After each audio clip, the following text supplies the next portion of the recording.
Hello friend, welcome back to our YouTube channel Utkarsh Vision Academy. दोस्तों, आज हम करने जा रहे हैं विनय सर के इकोनॉमिक्स के नायक बैच के लेक्चर नंबर 11 का हैंड रिटन नोट से क्विक रिवीजन। इससे पहले हमने लेक्चर 1 से 10 तक का रिवीजन करा दिया है, तो जिन्होंने उसे नहीं देखा है वे हमारे चैनल के प्लेलिस्ट में जाकर देख सकते हैं। तो आइए आज की क्लास को शुरू करते हैं। आज का हमारा टॉपिक है बैंकों के राष्ट्रीयकरण के बारे में। तो सबसे पहले हम बात करते हैं आरबीआई के बारे में। आरबीआई के राष्ट्रीयकरण की बात करें तो इसका राष्ट्रीयकरण जो हुआ था 1 जनवरी 1949 को किया गया था और इस समय आरबीआई के गवर्नर जो थे सीडी देशमुख थे। नेक्स्ट हम बात करते हैं एसबीआई के बारे में। तो एसबीआई का जो राष्ट्रीयकरण हुआ था 1 जुलाई 1955 को किया गया था। नेक्स्ट हम बात करते हैं इसके विभिन्न चरण की। तो बैंकों का राष्ट्रीयकरण जो हुआ है 2 चरण में हुआ है, जिसमें पहले चरण की बात करते हैं तो ये जो है 19 जुलाई 1969 को हुआ था, जिसमें जो है 14 बैंकों का राष्ट्रीयकरण किया गया था और जिसके जमा पूंजी जो थी 50 करोड़ रुपए थी। नेक्स्ट हम बात करते हैं इस समय आरबीआई के गवर्नर कौन थे। तो इस समय जो आरबीआई के गवर्नर थे एलके झा थे और इस समय पीएम की बात करते हैं तो इंदिरा गांधी थी। नेक्स्ट हम बात करते हैं प्रथम चरण के समय जो है राष्ट्रपति कौन थे। तो बैंकों के राष्ट्रीयकरण के प्रथम चरण के समय जो है राष्ट्रपति बात करते हैं तो जाकिर हुसैन थे और इनकी मृत्यु के बाद जो है कुछ समय के लिए जो है वीवी गिरी जो है कार्यवाहक राष्ट्रपति के रूप में कार्य किए थे। नेक्स्ट हम बात करते हैं बैंकों के राष्ट्रीयकरण के दूसरे चरण की। तो बैंकों के राष्ट्रीयकरण का दूसरा चरण जो था 15 अप्रैल 1980 को हुआ था और इसमें जो है 6 बैंकों का राष्ट्रीयकरण किया गया था, जिसकी जमा पूंजी जो थी 200 करोड़ रुपए थी। नेक्स्ट हम बात करते हैं इस समय पीएम कौन थे। तो इस समय भी पीएम जो थी इंदिरा गांधी थी और इस समय के गवर्नर की बात करते हैं आईजी पटेल और इस समय राष्ट्रपति जो थे नीलम संजीवा रेड्डी थे। बात करते हैं दूसरे चरण में जो है किन 6 बैंकों का राष्ट्रीयकरण किया गया था। तो इसमें पहला बैंक की बात करते हैं तो आंध्रा बैंक, दूसरा की बात करते हैं तो कॉर्पोरेशन बैंक, तीसरा है पंजाब और सिंध बैंक, चौथा है विजया बैंक, पांचवा है ओरिएंटल बैंक ऑफ कॉमर्स, छठा है new bank of India. Next हम बात करते हैं बैंकों के विलय के बारे में। तो 2 या 2 से अधिक बैंकों का आपस में विलय करना ही क्या कहलाता है, बैंकों का विलय कहलाता है।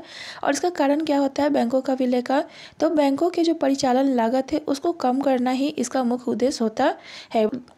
बात करते हैं अगस्त 2019 में जो है केंद्र सरकार ने 10 बैंकों के विलय की घोषणा की थी, जिसमें सिंडिकेट बैंक का जो है कैनरा बैंक में विलय किया गया था, देना और विजया बैंक का बैंक ऑफ बड़ौदा में, इलाहाबाद बैंक का जो है इंडियन बैंक में और आंध्रा बैंक तथा कॉर्पोरेशन बैंक का यूनियन बैंक ऑफ इंडिया में विलय किया गया था। नेक्स्ट यहाँ पर दिया गया ओरिएंटल बैंक ऑफ कॉमर्स तथा यूनाइटेड बैंक ऑफ इंडिया का जो विलय किया गया था वो पंजाब नेशनल बैंक में किया गया था।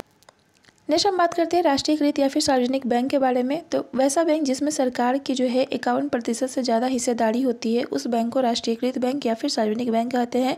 वर्तमान में इसकी संख्या जो है 12 है, जिसमें पहला की बात करते हो तो एसबीआई, जिसे हम लोग स्टेट बैंक ऑफ इंडिया के नाम से जानते हैं। बात करते हैं स्टेट बैंक ऑफ इंडिया की स्थापना कब हुई थी। तो स्टेट बैंक ऑफ इंडिया की स्थापना जो है 1 जुलाई 1955 को हुई थी। बात करते हैं इसका राष्ट्रीयकरण कब हुआ था। तो इसका राष्ट्रीयकरण जो था 1 जुलाई 1955 को किया गया था और इसकी सिफारिश किसके द्वारा की गई थी। तो एसबीआई की जो स्थापना का सिफारिश जो है एडी घोड़ेवाला समिति के द्वारा किया गया था और एसबीआई यानी स्टेट बैंक ऑफ इंडिया का जो मुख्यालय है यानी हेडक्वार्टर जो है मुंबई में स्थित है। देश का ये जो है सबसे बड़ा सार्वजनिक क्षेत्र का बैंक भी है और इसके प्रमुख की बात करते हैं तो चल्ला श्री निवासलू शेट्टी है। नेक्स्ट हम बात करते हैं पंजाब नेशनल के बैंक के बारे में। तो पंजाब नेशनल बैंक की स्थापना जो है 1894 को हुआ था और ये जो है स्थापना लाला लाजपत राय के द्वारा किया गया था। नेक्स्ट हम बात करते हैं इसके हेडक्वार्टर की। तो इसका हेडक्वार्टर जो था पूर्व में लाहौर यानी जो कि अब पाकिस्तान वाला क्षेत्र हो गया है, लेकिन वर्तमान में जो इसका मुख्यालय है वो नई दिल्ली में स्थित है। नेक्स्ट हम बात करते हैं यह जो है देश का दूसरा सबसे बड़ा सार्वजनिक क्षेत्र का बैंक है और इसके प्रमुख की बात करते हैं तो अशोक चंद्रा है। नेक्स्ट हम बात करते हैं बैंक ऑफ बड़ौदा के बारे में, जो कि 3rd लार्जेस्ट पब्लिक सेक्टर का बैंक है। इसके स्थापना की बात करते हैं तो 20 जुलाई 1908 में हुआ था और महाराजा सयाजी गायकवाड़ तृतीय के द्वारा किया गया था। इसके हेडक्वार्टर की बात करें तो बड़ोदरा गुजरात में है और इसके प्रमुख की बात करते हैं तो देवदत्त चंद है। नेक्स्ट हम बात करते हैं कैनरा बैंक के बारे में। तो कैनरा बैंक की स्थापना जो है जुलाई 1906 में किया गया था। इसके हेडक्वार्टर जो है बंगलुरु में स्थित है। इसके प्रमुख अर्थशास्त्र की बात करते हैं तो वर्तमान में इसका प्रमुख जो अर्थशास्त्री है वो डॉक्टर माधवन कुट्टी है और इसके प्रमुख की बात करते हैं तो के सत्यनारायण राजू है। नेक्स्ट हम बात करते हैं यूनियन बैंक ऑफ इंडिया की। तो यूनियन बैंक ऑफ इंडिया की स्थापना जो है 11 नवंबर 1919 को किया गया था। इसके बात करते हैं उद्घाटन कब किया गया था। तो इसका उद्घाटन जो है महात्मा गांधी जी के द्वारा 1921 में किया गया था और इसका हेडक्वार्टर जो है मुंबई में स्थित है और इसके प्रमुख की बात करते हैं तो ए मनी मैकलाई है। नेक्स्ट हम बात करते हैं बैंक ऑफ इंडिया के बारे में।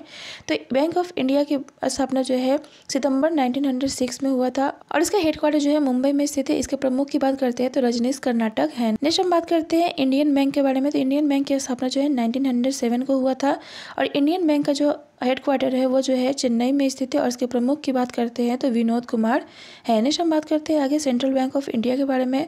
तो सेंट्रल बैंक की स्थापना जो है 1911 में किया गया था। इसके हेडक्वार्टर की बात करते हैं तो इसका हेडक्वार्टर मुंबई में है और इसके प्रमुख की बात करते हैं तो मातम वेंकट राव है। तो आज के लिए बस इतना ही, मिलते हैं नेक्स्ट लेक्चर के रिवीजन में, तब तक के लिए बाय बाय।